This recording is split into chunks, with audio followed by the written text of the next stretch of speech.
Which factors are necessary for photosynthesis?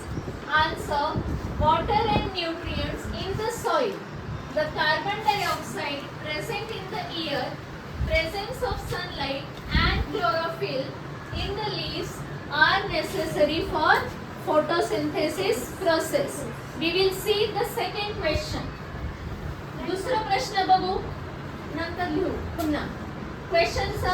Next question. Why animals do not produce their own food? प्राणी आपलं स्वतःचं अन्न स्वतः का नाही तयार करू शकत? आता आपण सांगितलं अन्न तयार करण्यासाठी काय लागतं?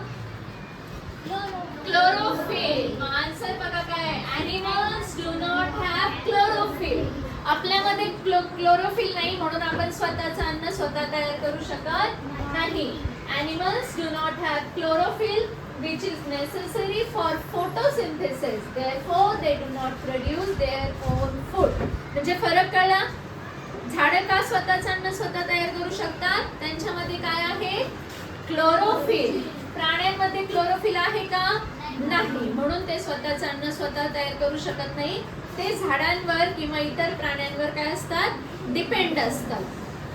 Next question. What is respiration? Respiration म्हणजे काय? काय असतं रे रेस्पिरेशन? काय करता का तुम्ही? काही काय करता रेस्पिरेशन सिस्टम मध्ये? आहे का आपल्याला रेस्पिरेटरी सिस्टम? आहे. इनहेलिंग ऑफ ऑक्सिजन, श्वास आत घेणे. Exhaling the carbon dioxide, oxygen carbon dioxide काय करणे? बाहेर सोडणे. ऑक्सिजन आत घेणे, कार्बन डायऑक्साइड बाहेर सोडणे. In the body due to the use of oxygen is called respiration. Inhaling म्हणा सगळ्यांनी. Inhaling oxygen, exhaling the carbon dioxide